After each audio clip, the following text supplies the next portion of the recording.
you're in the market for a new 1440p monitor, but you want something a bit more affordable, then today I've got something that might just do it. So here we have the CHiQ 32P625Q, and it's a 32-inch Quad HD monitor, and it surprised me in many ways. It's the first time I've even heard of the brand CHiQ, but they asked me if I could unbox the product for them, so I thought I'd take a look given the attractive price tag. Now, of course, being in the more affordable price bracket, there do have to be some compromises to the technology, but I think overall they've done a good job at balancing it. It's just not going to be for everyone, so let's take a look. So when unboxing, I was pleasantly surprised by the design. It's incredibly thin on the top portion with a width of just 8mm, and we've got nice slim bezels all round, then even the bottom portion is still relatively small. It's actually much slimmer than the main monitors I use for my computer, and the only thing I would personally prefer is for the bottom portion to be black instead of this gunmetal grey, but overall it looks nice. The stand is pretty basic and it just screws into the back of the monitor, but it's small and compact, it holds the monitor steady, and we've also got the ability to tilt 5 degrees forward or 15 degrees back. For those of you that use your own stands or want to wall mount, then we also have 100 by 100 VESA mounts on the rear. When it comes to the connections, we've got a display port, we've got an HDMI 2 port, a USB port, and then a 3.5mm output for your headphones. So when it comes to the display, it's of course a resolution of 2560 by 1440, and it's an IPS panel, which means better color accuracy and consistency, along with much better viewing angles. It's a 75Hz display with support for AMD's FreeSync. While it doesn't say, I'm assuming it's an overclocked 60Hz panel. It's got an aspect ratio of 16:9, and it's also a matte display, so it's great for those of you that spend long hours on the computer or playing games. Now when it comes to gamers, we've also got a 5 millisecond response time along with AMD FreeSync, so this could be a great choice for PC gaming or consoles. So I've been using this monitor for a few days, and I've used it with editing, watching media and movies, as well as a bit of gaming. The IPS panel, along with the flicker-free technology, is really helpful in reducing the eye strain, and as you can see here from the content, it looks great.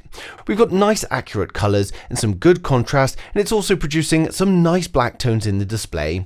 Thanks to the 75Hz refresh rate, it's smoother than a standard 60Hz display, and I find this just improves everything, even with just general browsing or Windows. Now, as I said, it's a more budget-friendly device, so it can't be good at everything, and I'd say its weakest area is probably the brightness. The display brightness is 250 nits, and it's also a matte display, so this sort of works together, but it's not going to be for everyone. Generally, I guess people have monitors in the office or the bedroom where it's darker, so the dimmer matte display is going to be fine there, as well as protecting your eyes, but for those of you that prefer a bright glossy display, then it's probably not for you. When it comes to the display, we also get plenty of configuration that can be controlled via the buttons on the bottom right of the back panel, and we use these to switch input source between HDMI or DisplayPort. We can use these to set the brightness level, the contrast, and also turn the dynamic contrast ratio on or off. In the color settings, we've got plenty of options from setting the gamma, choosing from preset picture modes, or really fine tuning to your liking by adjusting the color temperature, the hue, or the saturation. We've also got a low blue light filter for those of you concerned about eye fatigue. Now you can change the aspect ratio between widescreen or 4:3, and we can also adjust the audio volume for those of you that will be plugging headphones into the monitor. You can set a timer for when the monitor goes to sleep, and as an extra bonus for the gamers that play first-person shooters, we can also place an on-screen crosshair on the display, and you can change it between multiple colors and design. When it comes to the unboxing, it's nice and simple, and everything is well protected in the polystyrene. We first get the stand, the power cable, the screws to attach the stand, the HDMI cable, along with the manuals. Setup is a 2-second job, and I just place the monitor on the polystyrene for protection, and I then screw the stand into the back.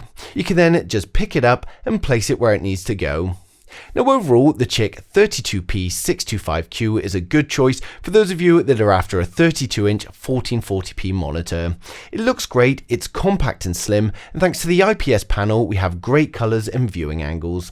The slim panel design is nice, and it's actually much more premium looking than I was expecting, so this is a good choice for anyone who needs it for browsing, productivity, or even gaming. The matte screen is great for those that prefer them, or if you're concerned about eye fatigue, and as I said earlier, the only real concern is that if you do like a bright glossy display, or if you put this somewhere where there's going to be lots of light coming into it, like next to a window, then it could be a bit of an issue. Now I've placed a link down in the description below, and this is going to take you to the Amazon page, and it's usually about £230, which is good value for a 1440p IPS display, but of course it's Black Friday and they now have a deal for £209.99 plus a 5% coupon. Now if you want a smaller model, they've also got the 24-inch 1080p model for £110.50, or you can get the 27-inch 1080p model for £135.99. As I said, the links to the Amazon pages are down in the description below, and at these prices, they're great value for those in the market for a new monitor. Now hopefully I've shown you everything you need to know, but of course if there's anything I've missed or you've got any questions, then just leave them in the comments and I'll get back to you as soon as I can. But thanks for watching the video. If you liked it, smash a thumbs up. If you didn't, hit the thumbs down twice, and I'll see you guys in the next one.